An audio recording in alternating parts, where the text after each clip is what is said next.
Thanks for staying with us here on the Joy News channel. We just brought you the Joy News Clean Air Dialogue.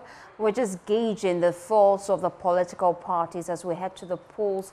We heard from the NDC, the NPP, we heard from Movement for Change and the New Force, how they plan to ensure that they provide safer and cleaner air as we head to the polls. And that dialogue went on for a couple of hours. Now, though, let me take you to the Energy Commission. We have been discussing about the issues in the energy sector for a couple of days now. It has led our news bulletins because we did not have enough power producers contributing power to the national grid. Now, the Energy Commission, they're having a dialogue this morning. They're looking at 3 decades of the energy sector reforms. They're highlighting some of the good times and the bad times, just highlighting the whole performance of the sector. Let's take you there live and listen.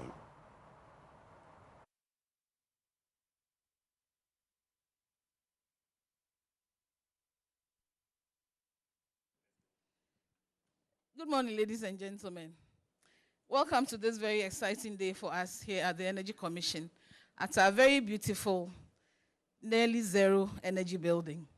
My name is Linda Mensah, and it gives me the greatest pleasure to be your Madam of Ceremonies this morning. Without much ado, we will invite Engineer John Ejay, Senior Manager at the Energy Commission, to give us the opening prayer.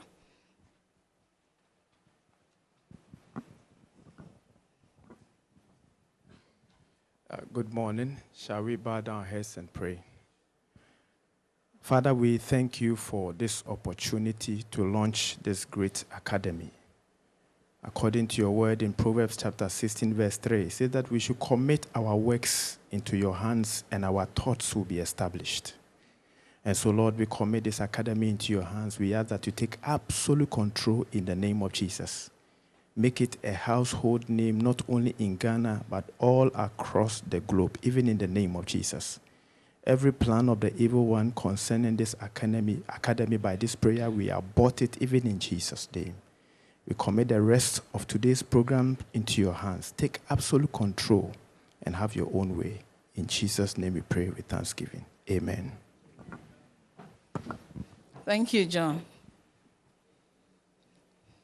So next on the bill, we want to invite the landlord to welcome us to his beautiful house. Ladies and gentlemen, help me welcome our boss, Engineer Oscar Amonuniza, to give us the welcome address.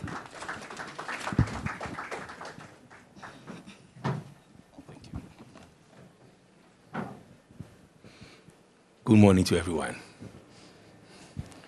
The Honorable Deputy Minister, Honorable John Kwabena Sani, MP for Impoho constituency in the Western region, Chairman of the Board of the Energy Commission, Professor Ebenezer Odro-Owusu, members of the Board of the Energy Commission, our guest of honor, Professor K. Brichum Nyakun, Provost, College of Engineering, KNUST, our keynote speaker, Engineer Jabez Emisa Arthur, co-founder of the Arthur Energy Advisors. Our distinguished panel members, Dr. Kwamina Ofosu Ahinkura, Mr. Michael Opam, and Mr. Ishmael Ejekumhine. Our moderator for today, Mami Tabwa Anko, management and staff of the Energy Commission, representative from Erera, distinguished guests, our friends from the media, ladies and gentlemen.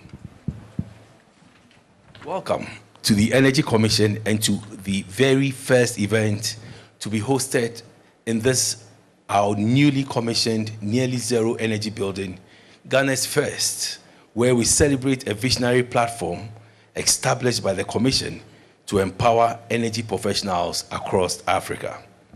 It is with great honor and immense pride that I welcome you all to this historic occasion, the official launch of the Energy Academy.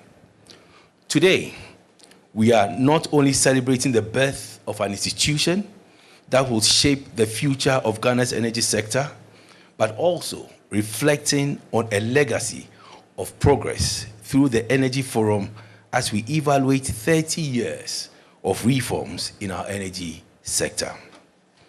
Over the past 3 decades, Ghana has significantly transformed its energy landscape.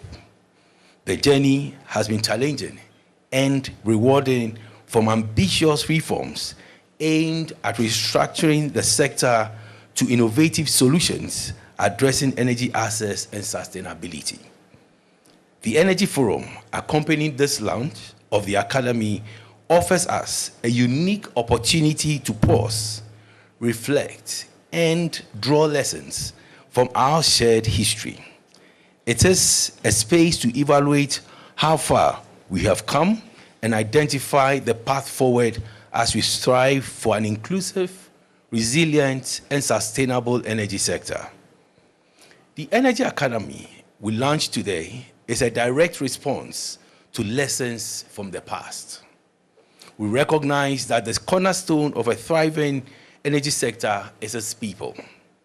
Skilled professionals, empowered by knowledge and innovation, are essential to tackling the challenges of energy security, access, and sustainability. The Academy will provide cutting-edge training, foster innovation, and build capacity in energy policy formulation, renewable energy, energy efficiency, electricity, natural gas regulation, local content and local participation, electrical wiring certification, and all critical aspects to realizing our national energy goals. Ladies and gentlemen, as we reflect on 30 years of energy reforms, we acknowledge that collaboration has made our progress possible. The partnerships between government, private sector players, development agencies, and civil society have been instrumental in shaping Ghana's energy trajectory. Similarly, the success of the Energy Academy will depend on the same spirit of collective action. I extend my profound gratitude to our partners and stakeholders who have supported both this launch and the accompanying forum. Your commitment to advancing Ghana's energy agenda is indeed invaluable. My special thanks also go to the GIZ for this spectacular gift, which we know will be instrumental in shoring up the number of efficient buildings in Ghana. I must also register our profound appreciation to the Kwame Nkrumah University of Science and Technology, KNUST, for graciously accepting to collaborate with us in this historic endeavor.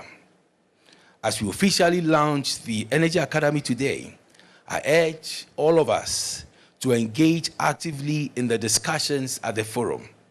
Let us celebrate our achievements, confront our challenges, and renew our commitment to a brighter energy future.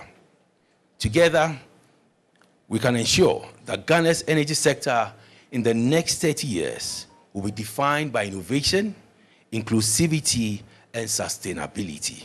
Once again, I warmly welcome you all and thank you for joining us on this remarkable journey. Thank you, and God bless us all.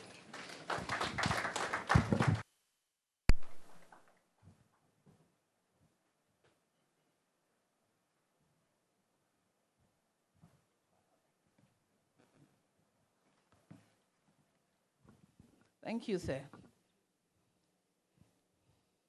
Ladies and gentlemen, one Abigail Adams once said, "Learning is not attained by chance. It must be sought for with ardor and attended to with diligence." And why is learning important? It's because the more you know, the more you can do. Today's historic event is a platform poised to equip professionals in the local and global energy space to know more so that they can do more. This morning, we cannot do this work all by ourselves as Energy Commission, so we have very able men and women to assist us in carrying out this very, very laudable project. And I want us all to welcome the Deputy Minister for Energy, who is here, representing the Honorable Minister for Energy, who has to attend to other equally pressing issues. Ladies and gentlemen, we have with us the Deputy Honorable Minister Kobina Aban Abwa Sani. Please let's give him a round of applause for coming. I believe we also have with us the representative of the News Vice Chairman, if she's here or if he's here, Professor K. Brichum Nyako, Provost, College of Engineering. Gentlemen, he's on his way. Thank you very much. I will now introduce the chairperson for today's event.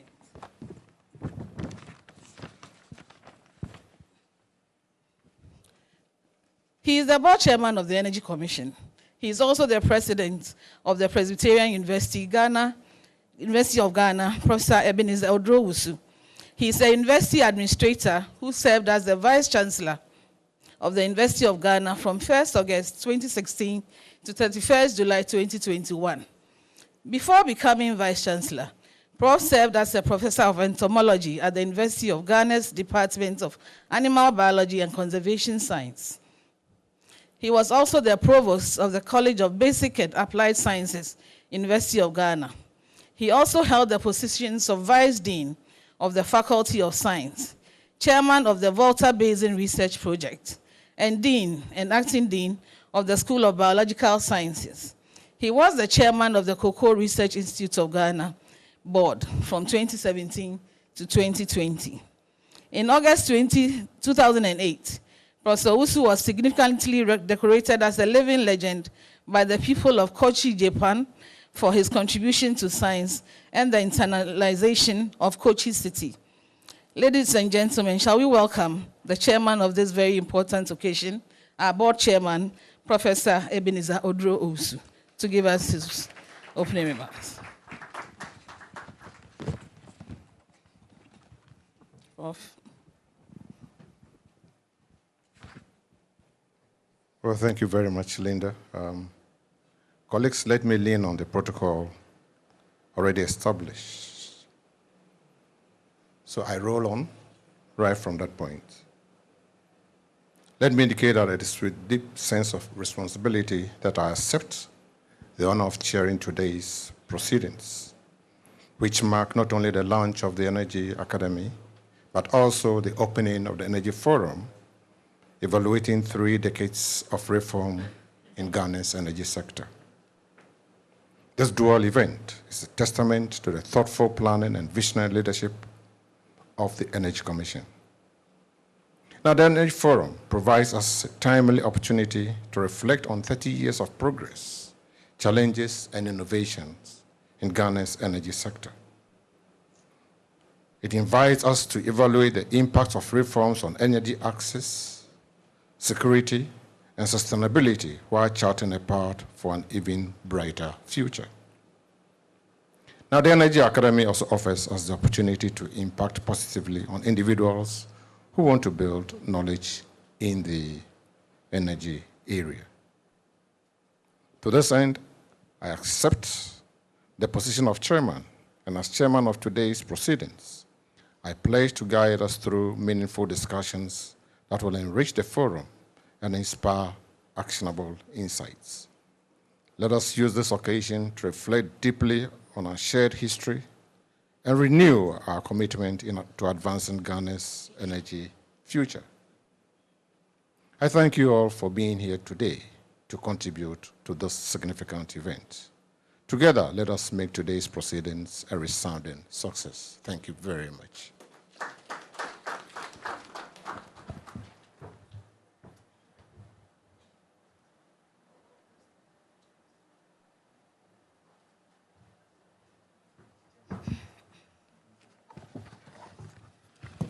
Thank you very much, Prof. And with that green light from our chairman, we want to acknowledge the presence of a few people here with us to support us today. We have with us some board members of the Energy Commission. And I want to mention Pemberua, Mr. Dari Hassan. Thank you, sir. Mr. Aristophanes JC. Dr. Mensa Bonsu. Thank you, sir, for coming. So we'll be introducing more people as we go along. At this juncture, I want to hear how it all started, how we arrived at this juncture. we want to invite the Deputy Director of Renewable Energy, Mr. Frederick Kenapia, to give us an overview of the Academy. Give him a round of applause.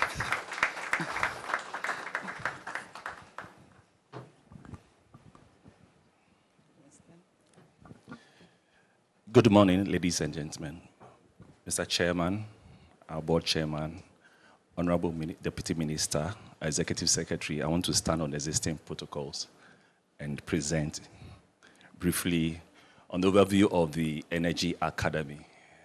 I think it started when our former board, former Executive Secretary started or constituted a committee called Innovation Committee. That's in the person of Mr. Michael Opam. And I think along the line, it went down or defunct. So when our existing Executive Secretary came into office, he realized in his handing over note, he realized there was an innovation committee. So he rejuvenated it and set up a 10-member committee to look at how we can bring innovation into the Commission's activities.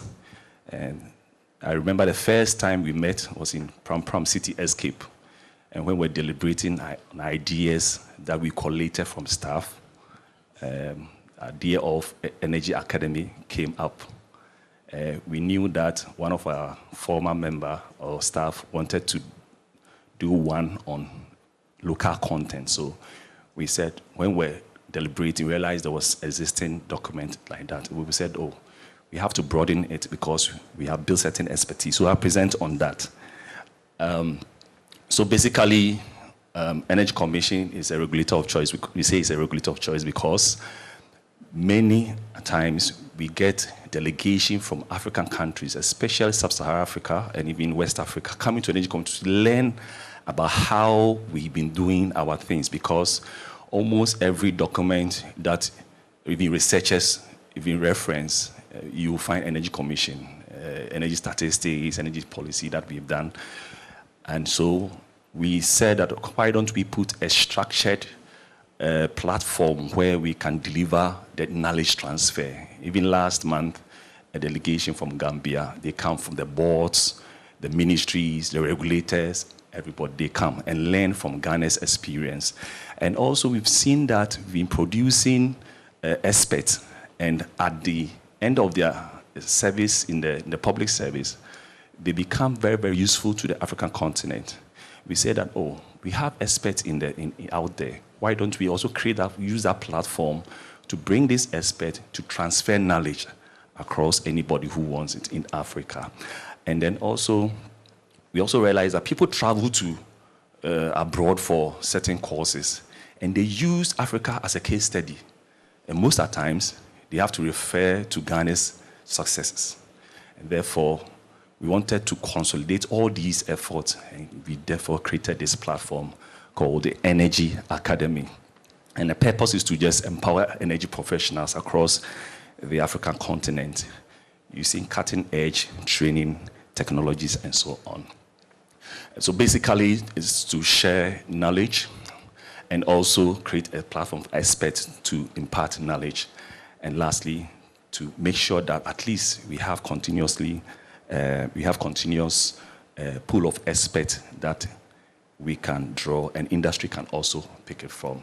We went through certain process, went through a procurement process, wanted somebody or an institution to help us put a framework to this whole idea. Went through a procurement process, and thankfully we got the Brew Hammond Energy Center at the KNUST, that's coming from an University of Science and Technology, winning the bid.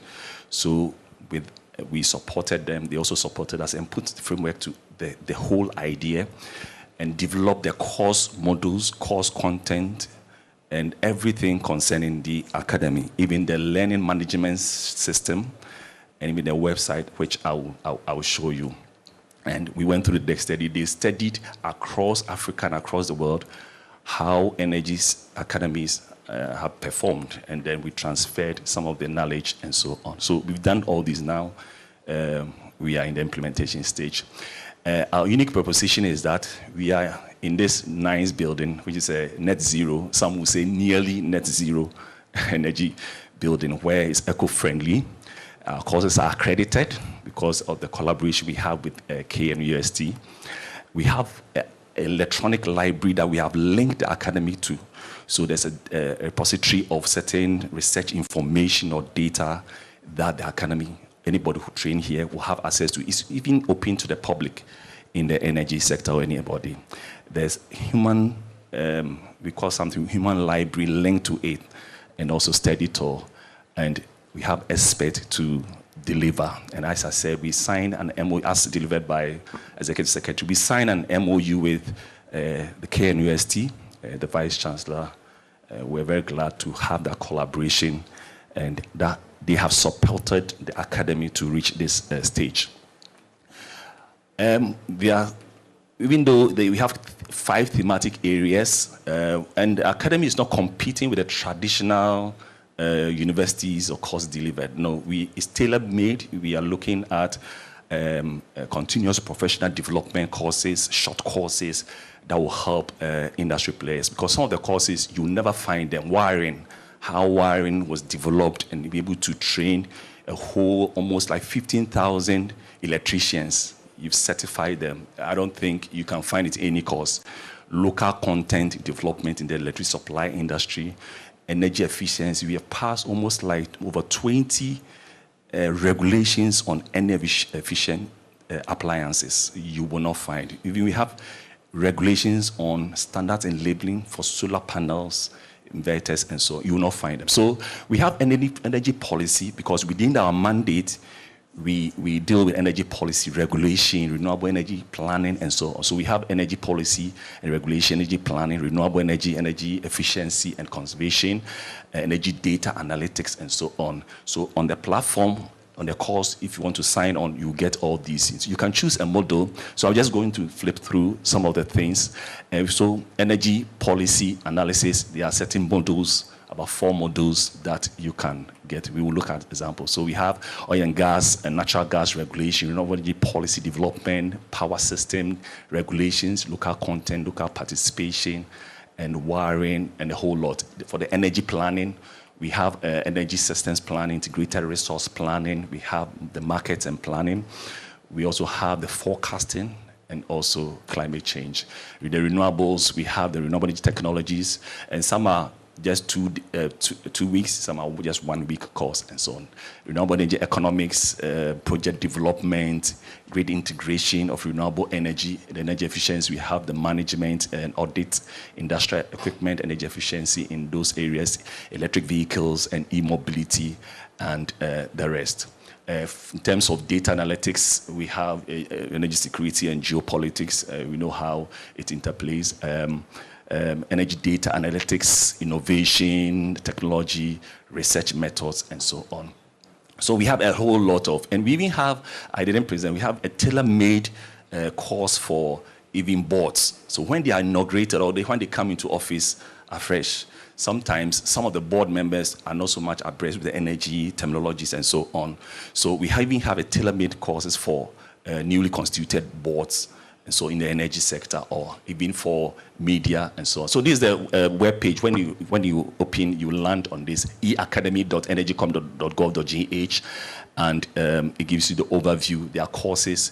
You click, you know the number of weeks, you know the costs, and then it gives you the course content, the course instructor, and we have even created, through the help of KNUST, a studio where even a lecturer or instructor can just walk in and deliver the online virtually.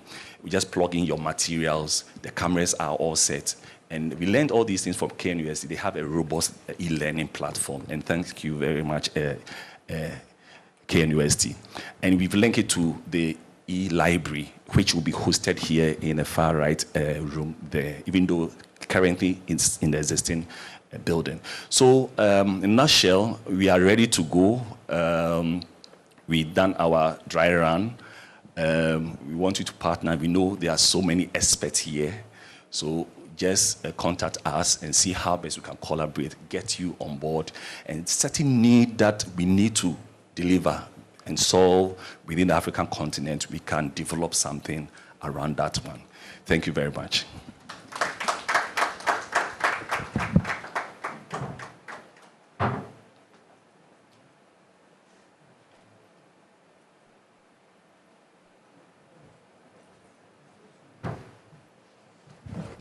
Thank you, Fred, for that beautiful presentation.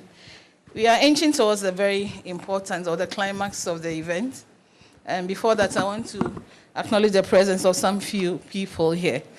We have with us Lawyer Kwame Jantua. Thank you for coming, sir. We have, of course, very, very old boss, not old in age, but he was the longest serving executive secretary of the Energy Commission, and we are ever proud to have him in our midst. Dr. Inkra, welcome home. And next to him is another old boss, Ms. Opal. We are happy to see you. Welcome home. We want to acknowledge all our board members here, our management members. Thank you. And then all our invitees. We see you. We may not mention you individually, but we are very grateful you could join us. Ladies and gentlemen, with a round of applause, shall we welcome the Deputy Minister to give us his address. And he will be launching the Academy immediately after his address. Thank you. Honorable Sani.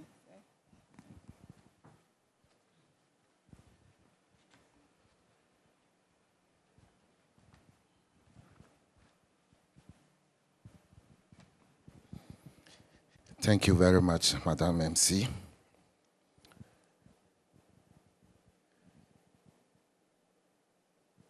We are in the morning. So good morning, everyone. The board chairman and executive secretary of the Energy Commission, distinguished guests, members of the media, ladies and gentlemen.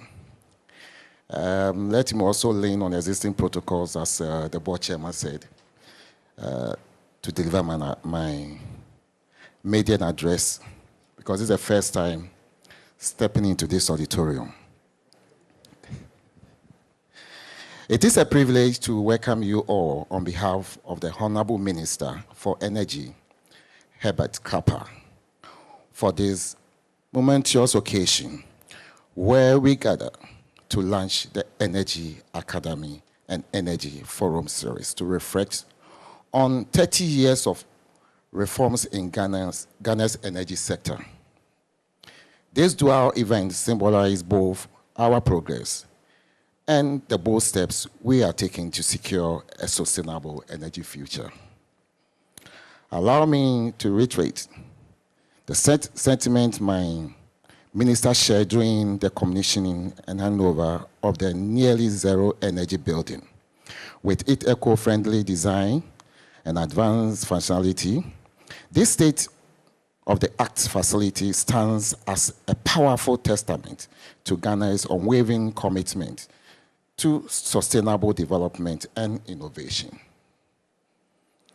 It represents a remarkable milestone in our energy infrastructure and a symbol of what is possible when vision and partnership align.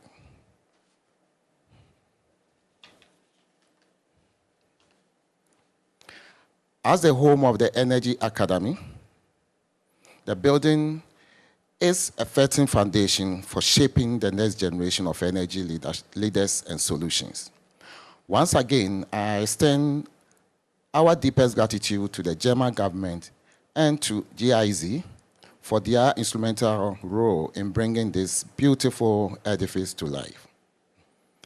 Your support and partnership have made this achievement possible, and we are profoundly thankful for your continual collaboration in advancing Ghana's energy sector. We are also deeply indebted to you, Madam Vice Chancellor, to the entire Kwame Nkrumah University of Science and Technology for the crucial collaboration that has birthed this remarkable institution. Distinguished guests, the theme for this event, 3 decades of energy sector reforms in Ghana, reflecting on performance and shaping a sustainable future, is both timely and significant. This theme captures the spirit of today's event and the broader journey of Ghana's energy sector, journey of transformation, resilience, and ambition.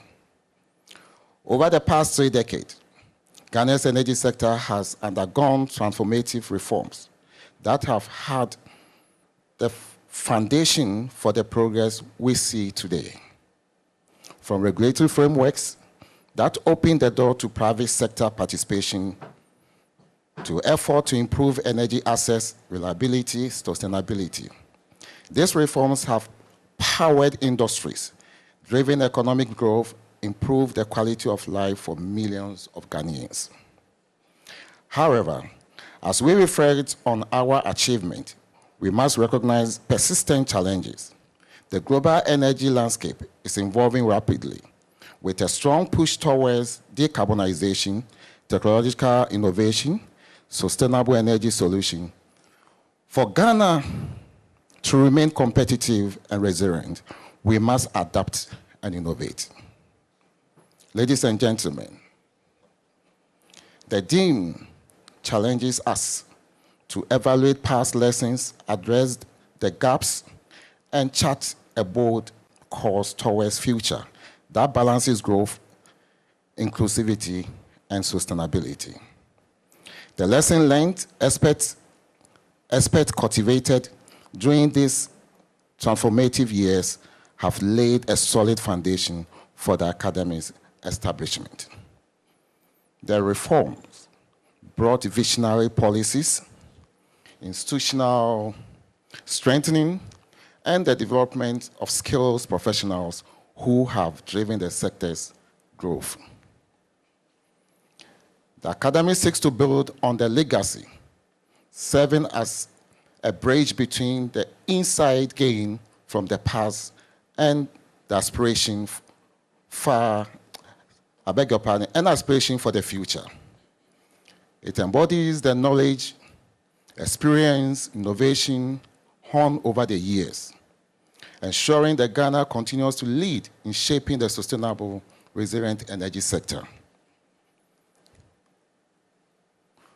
Through the forums, discussions, and academics training, we are creating a virtuous cycle of learning and innovation that will guide energy sector reforms in Ghana and beyond. The Energy Academy, which we officially launched today, is a critical part of this vision. It is designed to be a premier center for learning, collaboration, and innovation, offering transformative training and certification programs to meet the demands of our energy sector. The Academy intends to build on this important initial collaboration with Kwame Nkrumah University of Science and Technology to partner institutions like the Brew Hammond Energy Center, international organizations, and lead industry players to deliver cutting-edge instruction, insight, aimed to position Ghana at the forefront of the global energy development. Housed within the impressive nearly zero energy building, the Academy embodies the principles of sustainability that we champion. This eco-friendly environment reflects our commitment to green practices and inspired participants to think innovatively about the future of energy. Ladies and gentlemen, I am told that the Academy will host an electronic library where participants can access digital resources and e-books to support research and lifelong learning. It will also offer a platform for energy professionals to publish their works to be accessed globally. Whether you are a seasoned executive, a policy advisor, a researcher, or an emerging professional, the Academy offers you a gateway to advance your career whilst making a meaningful impact in the energy sector. On behalf of government, I commend the Energy Commission and all stakeholders for their vision and commitment. The Energy Academy will be a shining example of what can be achieved when we align our ambitions and resources towards a common goal. On this note, ladies and gentlemen, and with a great pride and optimism, I officially launch the Energy Academy and look forward to the outcome of this important forum. Together, let's ensure that the next 3 decades of Ghana energy sector are defined by innovation, inclusivity, and sustainability.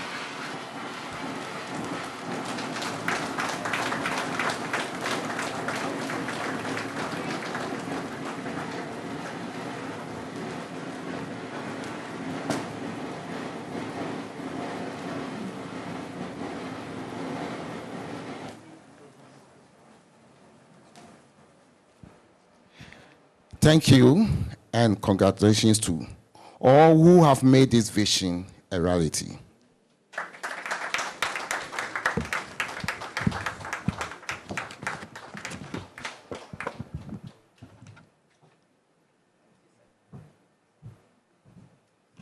Thank you very much, Honorable. And 3 cheers to the Energy Academy. Hip, hip, hip. Hip, hip, hip. Oh, aren't you excited? Hip, hip, hip. Thank you all. You've been part of history. Thank you all very much. Very soon, we'll be launching into the first edition of the Energy Forum series.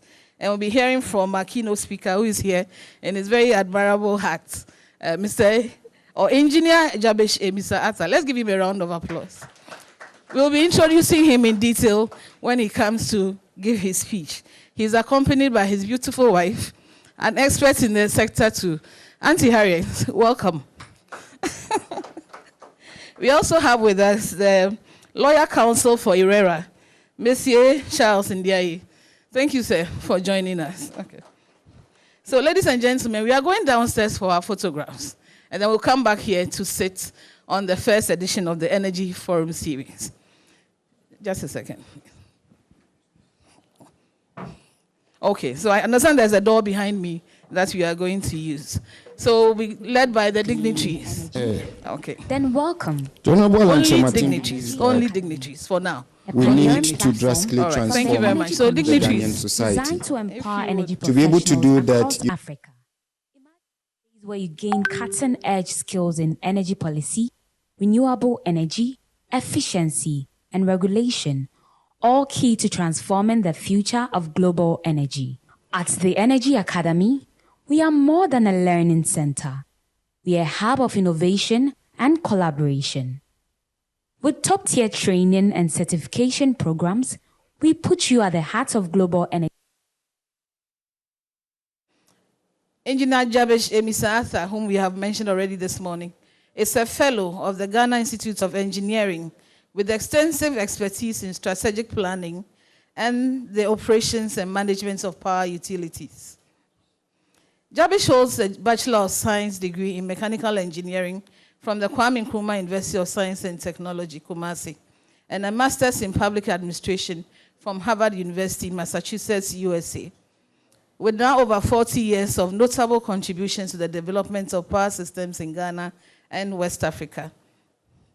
Additionally, he was in 2008 the principal author of Ghana's National Electricity Grid Code, which as we speak still governs the operations of our national interconnection transmission system. His portfolio of professional contributions to our sub-region includes preparing the concept and justification for the CLSG transmission system, which now interconnects Côte d'Ivoire, Liberia, Sierra Leone, and Guinea. Guidelines for the setting up of multi-country institutions for the CLSG network, and an emergency power supply security plan for ECOWAS, among other technical assistance to the West Africa Power Pool, and the ECOWAS Center for Renewable Energy and Energy Efficiency, ECRI. Until 2017, Jabesh was the CEO of the Bui Power Authority, where he successfully led the implementation of the Bui hydroelectric power project, encompassing construction of townships, 3 dams, 400 megawatt power station, transmission lines, the resettlement of project-affected persons and wildlife, and the establishment of systems and structures for the smooth administration of the authority. Interestingly, Jabesh was an early adopter of personal computers and was the first Ghanaian to be appointed Director of Management Information Systems at VRA in the early 1990s, where he led the migration of the authority's computer systems from mainframes and microvaxes into networked PCs. He is a computer guru, in short. He is currently the managing partner of Arthur Energy Advisors, a multi-award-winning energy consultancy providing professional engineering and technical advisory services across Africa. Ladies and gentlemen, your keynote speaker, Engineer Jabesh Emisata. Sir, kindly come now, please. Let's welcome him with a round of applause. You see, he hasn't got speaking notes. It's a computer, but it's all on his phone. Sorry, sir.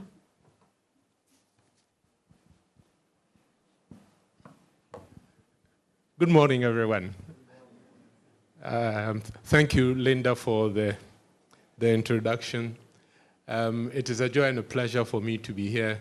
I see so many young and new faces I hadn't seen before, but very many old ones I've worked with for several years. I don't know why the Commission chose me to be the keynote speaker and to handle this first forum, but I'm happy to do this. When I was asked to do this, I had a lot of things to consider. And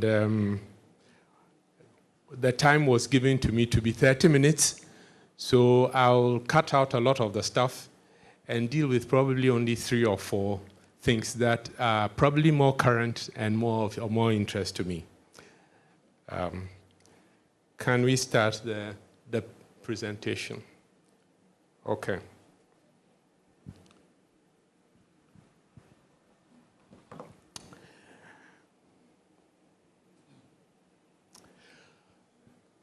So for this presentation, next slide, I would look at, I will discuss the power sector reforms. Okay, thank you. I'll discuss the power sector reforms and also look at the importance and the relevance of the Energy Academy. I think that is a fantastic idea, and most of us, I'm sure, will be willing to support it. We'll also look at the policy framework for optimum solar generation. I'll want to discuss some things to do with infrastructure planning and policy. And I hope to also then cover what I consider to be one of the main challenges of our power sector at this time, which is the prepayment metering and the effectiveness of smart metering as we have it. Then, since you invited me, I'll discuss the establishment of the PURC and the Energy Commission, which were the first institutions set up and as part of the reform. So that, in brief, is what I want to do in the 30 minutes that we have.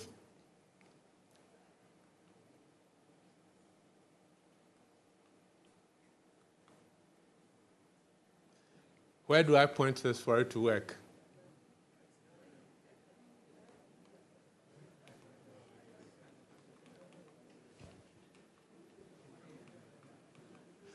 Okay. It's not moving. Okay, I have been in the sector and working my history. I started work as a maintenance man at the Akosombo station in 1979. And by 1980-81, I was transferred to join the construction of the Kong Dam as an inspector, so I was involved in construction supervision. Then by 1985, I was again transferred to go into system planning, where at the time, VRA was not just the one responsible for all generation in Ghana, it was responsible for transmission. It also became responsible for distribution in the sector. And at some point, all of that responsibility fell on me. So By 1998, when the reform started, I was the Deputy Chief Executive of VRA, responsible for generation, transmission, and distribution, power projects, and all the construction that was going on the VRA. Okay, so I was there before the reform started, and I've been in it since then. So I don't know if that's why I was selected to do this first one, but I hope to do justice to what we have. The aim of the PURC when it was established in 1997 was that it will be a transparent and independent arbiter of electricity tariffs and water tariffs, independent of government, independent of political and partisan influences, and that the PURC will be answerable only to the citizens. Now, we will talk about that later. The Energy Commission was also supposed to be a professional, independent, advisory, technical advisory arm that will provide guidance to the government. Now, a very quick summary of the achievements that have been made. After 3 decades, the PURC and EC are all established. The power sector has been unbundled. Transparency in utility operations has increased. There's private sector participation. The supply sources are diversified. The labeling and the promotion of energy-efficient appliances has probably been one of the most successful programs that the Commission has undertaken. So the reform has achieved some of these successes. But as we will see later, sometimes we have to go beyond that.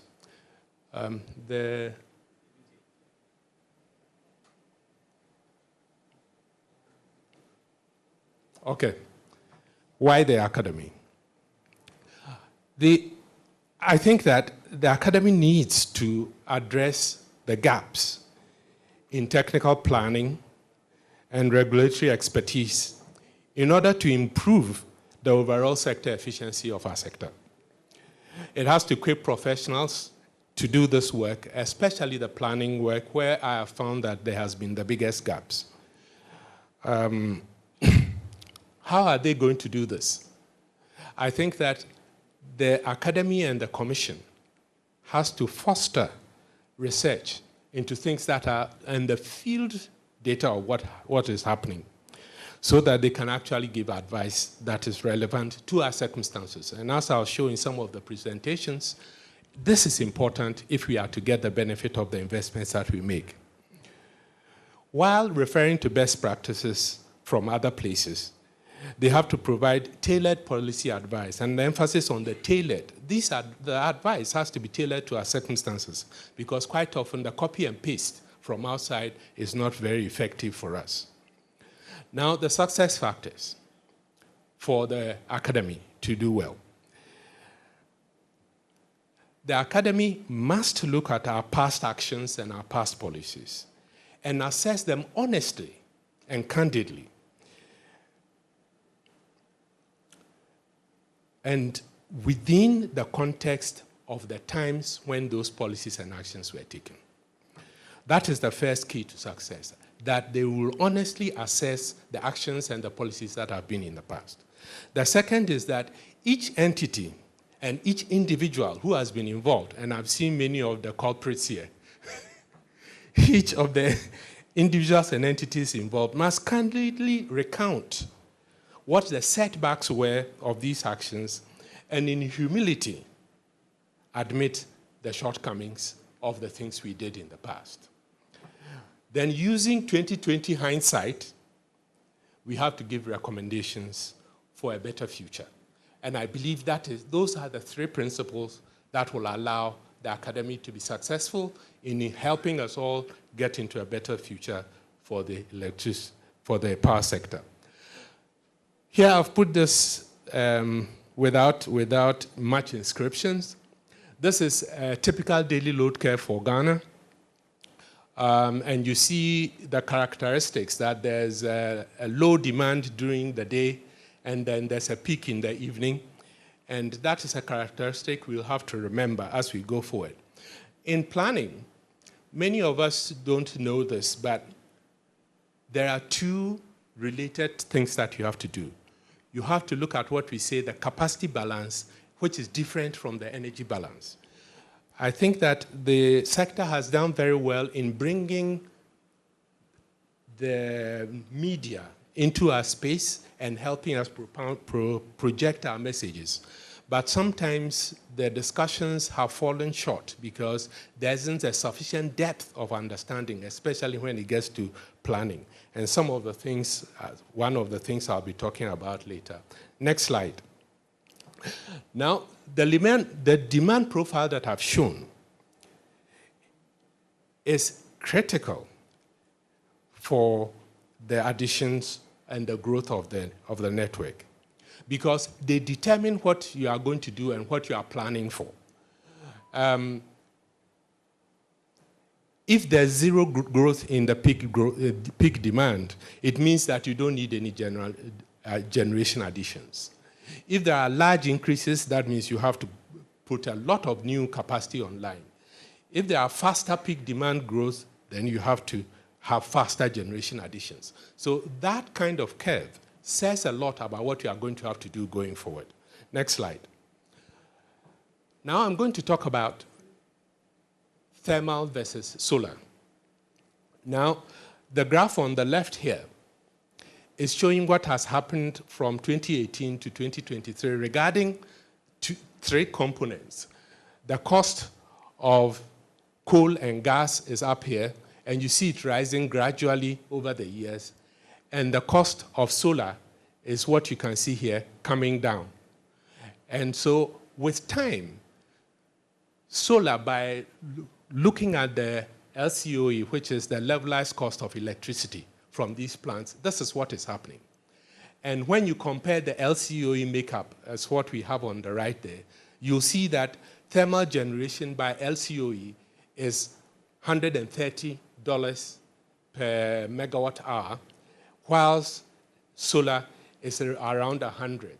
That 100 is virtually 10 cents, whilst this one is around 13 cents. So when you look at the LCOE, it will say that let's do more solar.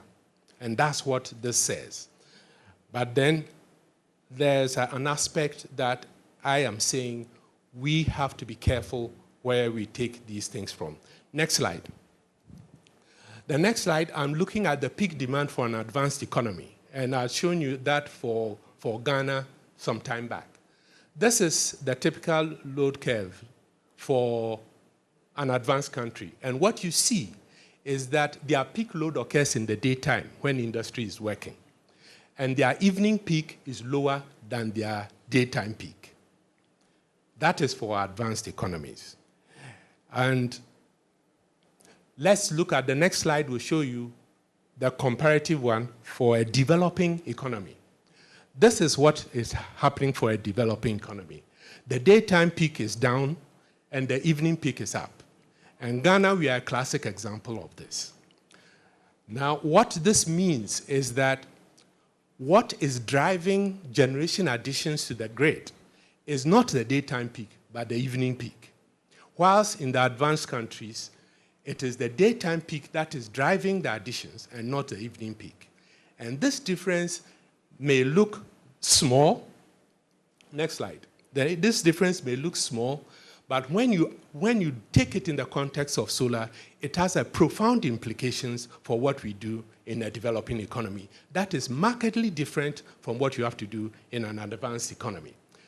What you see is that solar, as we all know, is generated during the day.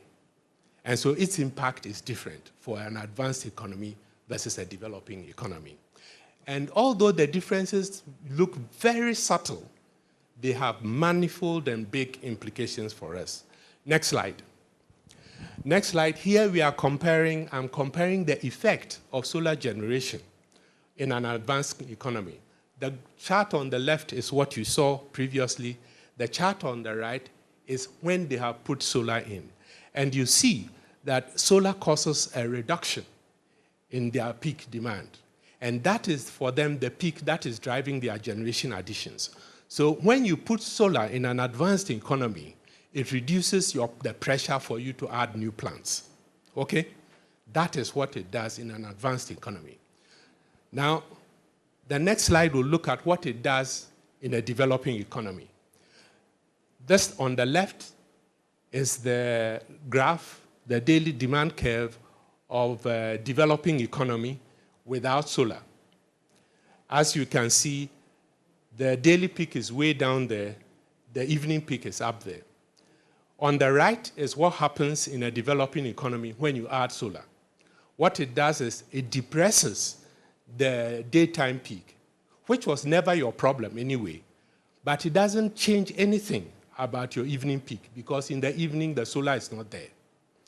So what this means is that when you put solar in a developing economy, you still have to build conventional plants to meet your evening peak. It doesn't change that.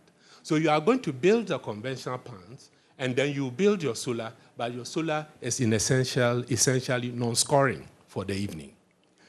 Now, this has profound effects on the economics of these things. Next slide. So the slide on the left is showing the levelized cost of electricity, which if you use LCOE, then solar is lower than the thermal. And therefore, the recommendation coming from the advanced countries is more solar, more solar, more solar, because the LCOE, they look only at the LCOE. And LCOE for solar is in truth lower than the LCOE for thermal.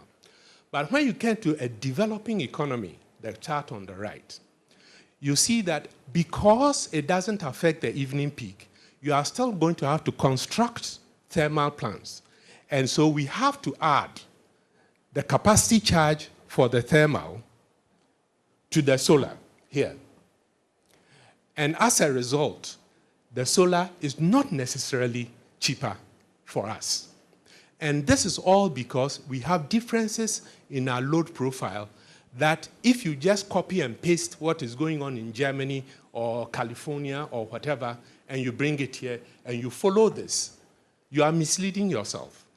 And these are some of the things that require us to think very deeply about what we do. And we have to be careful. I'm not sure that many of our people have looked at this, and people are talking about putting solar and putting solar and putting solar. There is a problem. You are doubling the cost of the capital that you have to invest. Next slide. So, to summarize, in a developing economy like Ghana, the grid has to meet the demand profile that is different from the advanced countries. The resulting challenge is that in our context, solar plants cannot contribute to meeting our peak load. They don't. And therefore, this requires a strategic policy and rules to ensure that only the optimal amounts of solar are integrated into our system because of what I've explained before. High solar penetration can lead to grid instability. We know that the countries that have done a lot of solar, so there's a ceiling beyond which you create instability in your grid network, and we have to be mindful of that. So I think that we have to enact regulations for solar project approvals, for their grid connection, and all kinds of other things, and reduce the bureaucratic system. I think that going forward, I'm going to that last part, we have to develop a stable, non-discriminatory regime that provides backup power and intermittency mitigation for any solar plant that is competitively procured. What you do is that if you don't provide this framework, then every solar is looking to have its own backup and intermittency arrangements before it can sign a contract. But luckily for us in Ghana, we have such a large amount of hydro that has reservoirs which can actually behave like a storage for the solar. But what we need to do is to have a regime that pays the hydro facilities to provide that intermittency backup and to provide what is required to make the solar optimal. and saying this, the Commission has to be careful and control the amount of solar that we allow into the system, because beyond a certain point, it's just creating a problem for us. Now I'll change topics. Next slide. I'm going to talk about the reserve margin. Now, the reserve margin is I'm sure that many of our media friends here have heard of a reserve margin, and a lot of us here have heard of it. Reserve margin is a planning factor that is used in ensuring that you have a stable system going forward. Now, what it does is it ensures that you have sufficient capacity to cover for any single generation failure. So the harshest single contingent event of a generation system is when you lose all the generation from your largest generating plant. I'm calling the unit, not the entire station. Okay. In the early 1980s, when the peak load in Ghana was 750 or 800 megawatts, and it was only Akosombo that was running. The Akosombo's largest unit was at 160 megawatts or 162 megawatts at that time. And as a result, that was the major risk you faced, that if you lost 162 megawatts, how will your system survive? And for that reason, you had to have a reserve margin that was able to let the system survive if you lost Akosombo. And from that time, that computation of 160 divided by 800 megawatts came to 20%. And that is where the origin of 20% came from. We were explaining this philosophy to non-engineers and non-system planners, and they understood it, and the 20% locked into their heads. And it has been used since then. Now, Energy Commission, what has become worrying for me is that I hear that in the schools now, in the engineering schools, they are being taught that the standard is 20%. And that is dangerous. It's very dangerous, and I'll show you why. So what we were doing in Akosombo then was that we needed 5 units to meet the system peak. But in order to be sure that if one of them went off, we'll still be okay, we will run all 6 units, and they'll share the load, such that if one went off, the other 5 could cope and survive. And that is the philosophy of reserve margin. Next slide. The next slide shows what the Ghana daily load profile was. I think this was 2012. And the peak load was around 1,700 megawatts. And at that time, in 2012, still the largest unit in Ghana was still Akosombo. I think it's still the same today. And it's still 160, 170 megawatts. 170 megawatts is 10% of the peak load we are having at the time, 2012. So by then, next slide, by then, the reserve margin in Ghana should have been dropping down to about 10%. We haven't done it because everybody has latched on to the 20% we gave 30 years ago. And that is what is still driving it. And the effect of that is that if you drive for 20% when our current load is 4,000 megawatts, then you are going to have 800 megawatts as spare, and that is expensive. 800 megawatts, if you build a thermal plant, that will be, and it's costing you, even let's take a decent cost, it's costing you $1,000 per kilowatt hour. That is $800 million that you have invested sitting there. The interest on $800 million, if it was even 10%, is $80 million a year you are paying for that 20% reserve margin, which you didn't need. So it's essential that we go back to the basics. And the Energy Commission, because of its planning role, is the best one placed for doing this. We go back to principles and recalculate what a reasonable reserve margin should be and stop going after that 20%. It's long past. We did a good job in bringing our media men and communicators into it. And today I hear the communicators on radio, and they are all talking this and without understanding some of these things. The Energy Commission, you have a lot of work to do to address this. Otherwise, we'll keep going the wrong path. Let me switch again. Next slide, I'm going to some views about the field performance of smart prepayment meters.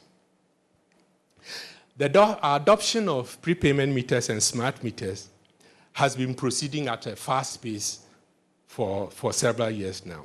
The promise of these smart meters was that they will detect unusual patterns of the consumer, they will detect theft, they will reduce losses, and they will ensure prompt payment for electricity and solve all our problems. That is the promise, and I guess that's why everybody is going after it. And also influenced by, let's say, our development partners. We are pushing ahead with this. We took a stop, and my company, we did a review of the field results from smart meters. And the results we saw, the end effect of what we saw was alarming. And that's what I'm going to talk about. It's so alarming that we have to stop and rethink this direction that we have been going. Next slide.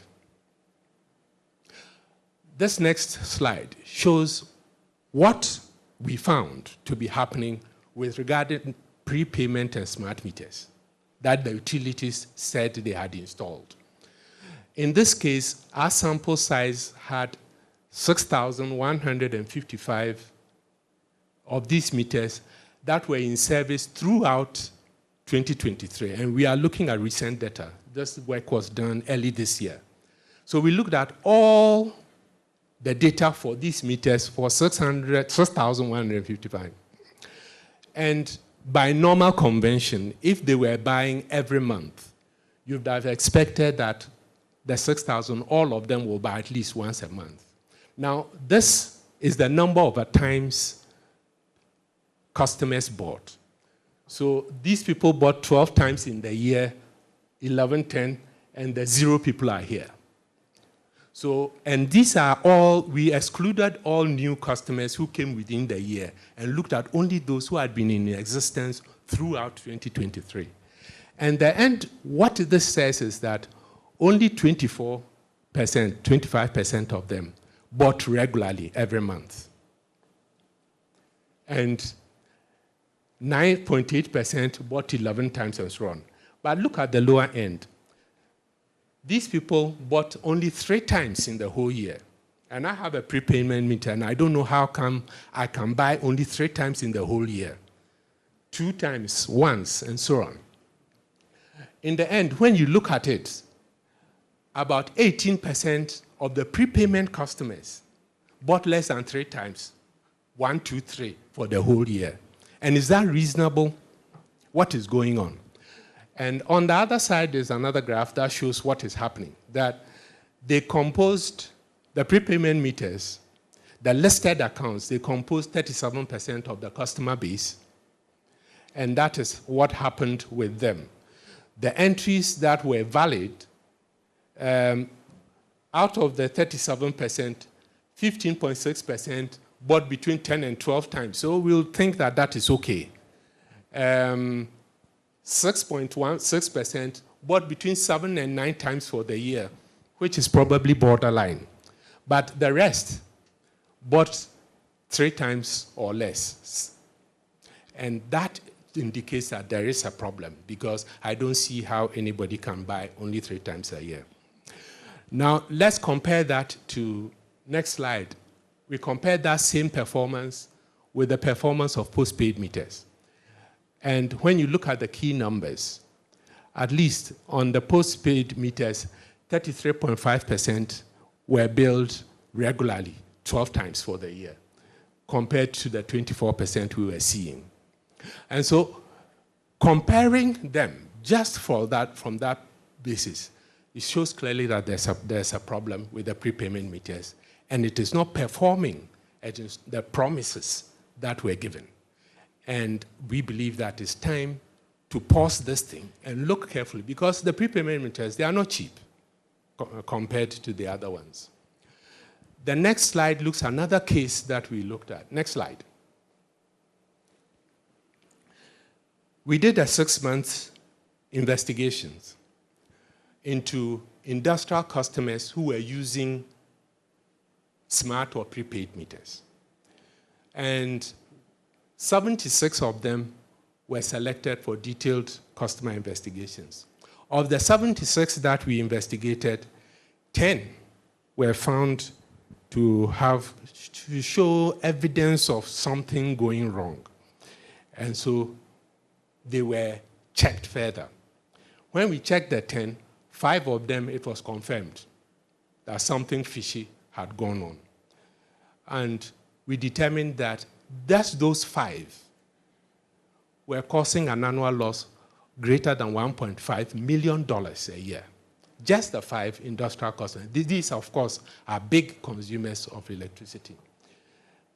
For what we spent in doing the work, the rate of return for the work we did was 351% from the savings. So there is something, the prepayment meters, in our view, is causing our utilities to get complacent, that, oh, we've installed prepayment meters, everything is fine. Whilst the evidence is that it's the opposite.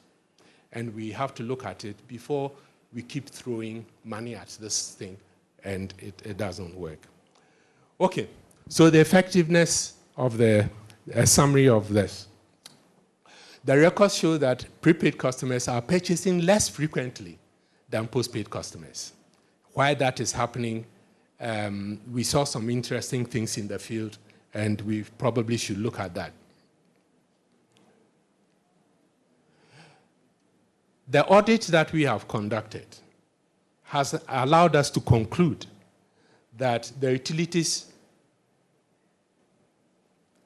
I think a word has been missing, are not getting. I don't know if somebody edited it for me and removed the not. It turns the whole statement upside down, forgive me. Okay, so the blue slide, the blue part of the slide is talking about what I've talked about. That the suspicious patterns was confirmed for 5 of those customers, and their annual loss to the utility was greater than $1.5 million, just for those 5. The introduction of smart and prepaid meters appears to cause a complacency with our utilities, leading to significant undiscovered shortfalls in purchase activity. Now, my last thing, I would want to talk about the establishment of the PURC and the Energy Commission. Let me just quickly talk about a summary of the setbacks that we find. The results, the sector reform had very lofty ideals. Now, let's look at the results against that, and we think that it's a mixed picture. We have succeeded in bringing private sector participation. We have succeeded in establishing these agencies. But was that all that we wanted to do? They were only a means to achieving something.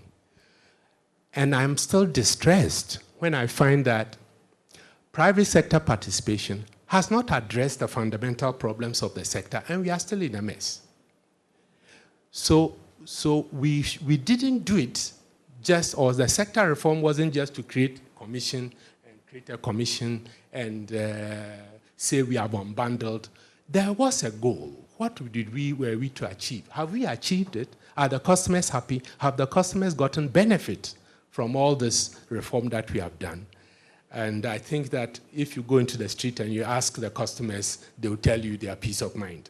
But we have to be candid and honest enough to admit that, yes, we have succeeded in creating these agencies, setting up the rules and so on. But in all honesty, the end user is probably not feeling it. And there are several reasons for it. Some of it I know about, and I was there, so I can talk about it. And if you are being candid, probably I should start with myself and being candid as to some of the things that I know that we could have done better. Now, why haven't some of these agencies worked?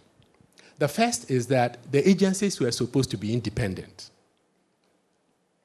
But the early decisions of some of your predecessors caused a problem that we still have. The reason the sector reform came was that government wanted to remove itself and remove politics from the setting of tariffs so that the sector could be self-sufficient and stop worrying government. That's why they created this. That's why the whole thing of create an independent regulator, let him deal with the customers, let him deal with the utilities, and report to the citizens.